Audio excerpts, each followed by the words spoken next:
Assalamualaikum warahmatullahi wabarakatuh. Waalaikumsalam. Ya, terima kasih sebelumnya sudah mau menjadi partisipan saya. Ini saya ada tugas terkait interpreting. Oke, sebelumnya Masnya sudah pernah jadi interpreter? Alhamdulillah sudah. Sudah. Oke. Nah, kebetulan karena sudah ya Mas ya, bisakah Masnya perkenalkan diri terlebih dahulu siapa? Terus Masnya latar belakang pendidikannya sekarang apa dan sebagainya. Silakan Mas. Oke. Nama, latar pendidikan yang sekarang apa yang sekarang? Yang sekarang aja. Nama Muhammad Ihsan Rivaldi. Teman-teman biasanya manggil Ihsan. Jadi kamu atau kalian bisa manggil Ihsan. Oke. Untuk latar belakang, saya sekarang sedang kuliah di PBI, Pendidikan Bahasa Inggris, UMY. UMY. Ya. Oke. Bahasa Inggris ya Mas ya. Ya. Oke Mas Ihsan. Sebelumnya Masnya punya berapa bahasa? Punya di sini bisa ya, berarti ya? Ya, bisa. Yang pertama pasti bahasa Indonesia, Bahasa Indonesia, bahasa Inggris, bahasa Inggris, bahasa Arab, bahasa Arab, bahasa Jawa. bahasa Jawa. Ada 4 berarti ya Mas? Ya. Oke. Nah. Oke. Nah, kebetulan Masnya pernah menjadi interpreter. Nah, itu pada saat kapan Mas? Dan pada saat kesempatan apa atau acara apa gitu? Jadi untuk kapannya itu selama saya mondok. Jadi mondok. sebelum kuliah itu saya SMA-nya di pondok di Bantul di Minbas. Nah itu saya di pondok selama 3 tahun plus 1 tahun pengabdian. Kebetulan pas di pondok itu kan diwajibkan pakai bahasa Arab karena pengajar atau pengajar dan kitab-kitabnya itu pakai bahasa Arab. Jadi mau nggak mau saya harus belajar dan memahami bahasa Arab, dan gurunya itu didatangkan langsung dari Yaman. Jadi native speakernya bahasa Arab. Jadi ya secara tidak langsung saya juga mau nggak mau ya harus belajar bahasa Arab biar paham. Terus gimana caranya bisa jadi interpreter? Awal itu saya coba-coba kayak kan Syekh jelasin tuh, saya coba-coba, terus temen nanya saya Hasan paham nggak? Paham. Akhirnya saya jelasin lah, terus malah jadi keterusan, jadi teman-teman yang lain pada nanya juga selain yang temennya itu. Akhirnya ya itu keterusan awal dari nyoba-nyoba. Oke, berarti jadi dari bahasa Arab ke Indonesia. Oke. Apakah terjadi interpretation sebaliknya dari bahasa Indonesia ke bahasa Arab dari pernah dari bahasa Indonesia ke bahasa Arab. Cuma lebih seringnya dari Arab ke Indonesia. Soalnya kan di pondok diwajibkan pakai bahasa Arab, nggak boleh pakai bahasa Indonesia. Iya. Oke. Nah, itu dilakukannya secara lisan atau langsung atau melalui kayak pernah melalui internet atau video call gitu? Nah kalau di pondok jujur nggak boleh ada teknologi, jadi mau nggak mau lisan. Jadi seringnya tuh lisan daripada tulisan. Jadi kayak ya gitu, seringnya tulisan. Jadi misal saya ngomong apa, terus temen tanya, saya jelasin. Nah, berarti selain dari di luar pesantren, berarti itu nggak ada pengalaman buat interpreter gitu?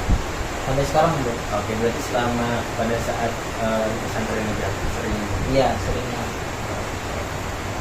Berarti sering ya?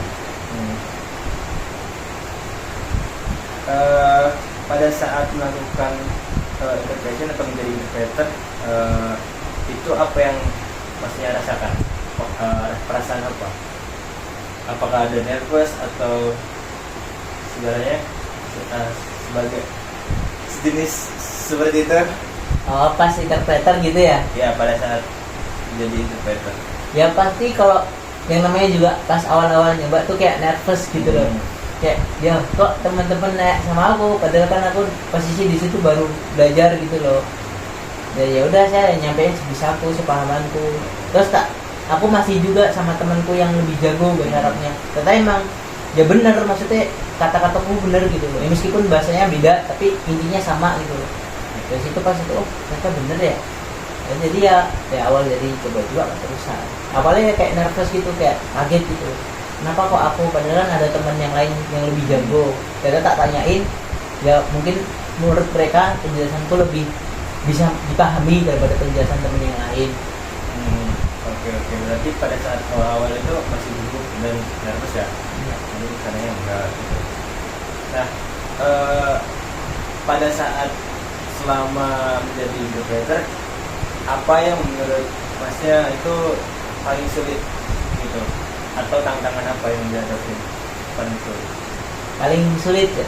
Bisa disebutin beberapa tantangan, kemudian Masnya sebutin yang paling sulit yang mana?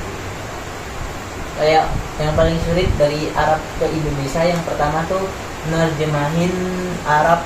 Jadi tuh kalau di dalam bahasa Arab, setauku ada 2 jenis bahasa Arab, kayak formal sama non formal. Kayak di Indonesia, Indonesia kan kalau formal baku, kayak saya beli bakso gitu. Nah kalau yang normal kan guys, aku beli bakso gitu, pokoknya yang nggak baku lah. Nah kalau di Arab juga sama, ada kayak gitu. Jadi ada yang formal, ada yang enggak. Nah yang susah awal-awal tuh dulu bedain saya tuh ngomong apa, ternyata ngomongnya tuh non formal. Jadi saya mau ngomong teh temanku, ini gimana maksudnya, ternyata ngomongnya non formal. Dan artinya tuh kayak misal di formal bahasa Arabnya limada, artinya apa. Nah non formalnya tuh ais, jauh kan. Nah dengan itu harus bener-bener kayak naik sama teman yang lebih jago, terus naik sama ustadz malahan buat ngerti itu yang paling itu salah satunya. Terus selain itu kadang tuh saya suka bercanda pakai bahasa Arab, tapi ya gimana, kadang kan bahasa Arab dari dulu kan beda banget kan bercandanya. Jadi ya mau nggak mau ya pas saya nggak paham, yaudah saya jujur ke teman, lebih baik jujur kayak sorry tadi aku nggak tahu maksudnya, coba tanya yang lain, tanya ustadz.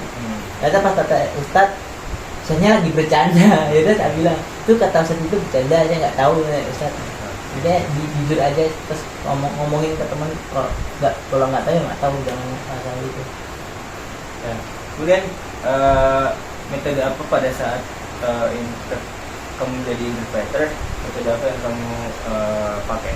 Apakah cuma secara langsung mendengar kemudian di interpretation, atau ada kayak nulis atau gambar gitu? Kalau metode tergantung si guru ini atau si syekh ini dia lagi ngomong. Misal si syekh ini ngomongnya cuma berapa kalimat doang, 1 kalimat, nah itu aku langsung nerjemahin. Kecuali kalau si syekhnya ini ngomongnya panjang, nah aku tulis tuh poin-poinnya. Jadi kalau misal ada yang kelewat aman, jadi dah paham, oh ini tadi bahas abis ini gitu. Nah yang ditulis itu full sentence atau gimana? Atau kalau dulu awal-awal masih full sentence, kayak terus kan, wah kalau kayak gini terus gak bakal kekejar. Terus nextnya beberapa kata, nextnya lagi cuma sekata 2 kata. Jadi kuncinya aja ya? Iya kayak kata kuncinya, misal poinnya apa gitu. Dan pelajaran apa yang Anda ambil selama menjadi interpreter? Pelajaran sebenarnya banyak sih, tapi menurut saya yang paling ini tuh kayak kalau apa ya, kita jangan nebak-nebak kata yang kita nggak tahu. Jadi jangan sok tahu kalau kita nggak tahu gitu loh. Misal artinya apa, kita ngertinya apa, terus kan yang nangkep kan pasti beda-beda kan. Nah takutnya kalau kita ngertinya nggak sesuai, malah yang nangkep malah lebih parah lagi. Jadi kalau emang kita nggak tahu, ya jujur aja udah bilang daripada ntar di belakang kenapa repot lagi kan. Oke. Nah mungkin itu salah satu juga ya hal yang jangan coba-coba interpreter itu lakukan ya, misalkan nggak tahu jangan usah tahu gitu. Nah selain dari itu, apalagi menurut Anda yang hal tidak boleh dilakukan oleh seorang interpreter? Ngertiin jokes padahal kita nggak tahu maksudnya apa. Kemudian ada lagi apa ya, sebentar itu sih. Oke. Kalau misalkan hal yang harus dilakukan menurut Anda sebagai seorang interpreter yang baik apa? Hal yang harus dilakukan, yang pertama yang pasti belajar sih. Belajar kayak target yang mau diinterpreterkan apa. Misal kalau bahasa Arab ya kita harus belajar dulu vocab bahasa Arab tuh apa aja. Terus kita juga harus tahu bentuk formalnya apa. Terus kita pokoknya harus bener-bener baca inilah interpreternya lah. Kayak kita harus analisis ini orang seringnya ngomong formal apa non formal.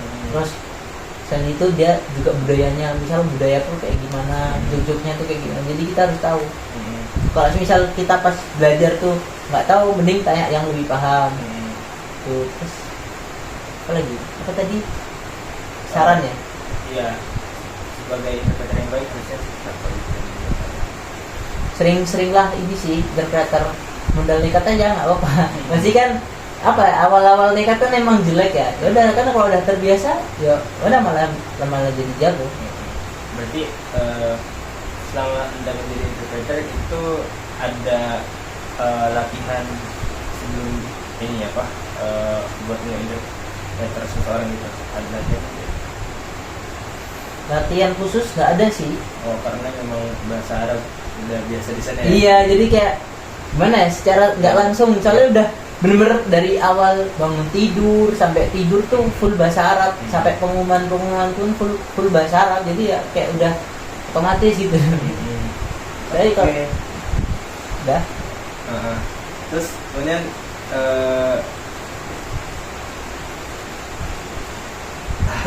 saya mau mengucapkan terima kasih buat Mas ya, sudah mau menjadi partisipan saya dalam wawancara ini. Untuk datanya nanti saya izin mau upload di YouTube ya Mas ya. Ya, upload di YouTube. Oke. Mungkin itu saja Mas ya, ada yang mau disampaikan lagi? Cukup sih tadi sudah. Cukup. Iya Mas. Ada. Apa Mas? Apa ya? Satu kata salah tuh bisa merubah makna satu kalimat ya sih. Coba ya. ente nerjemahin satu kata salah. Iya benar. Ya, berarti itu juga harus diperhatikan ya Mas ketika menjadi interpreter. Milih-milih katanya. Oke, terima kasih Mas. Sekian saya akhiri. Wassalamualaikum warahmatullahi wabarakatuh.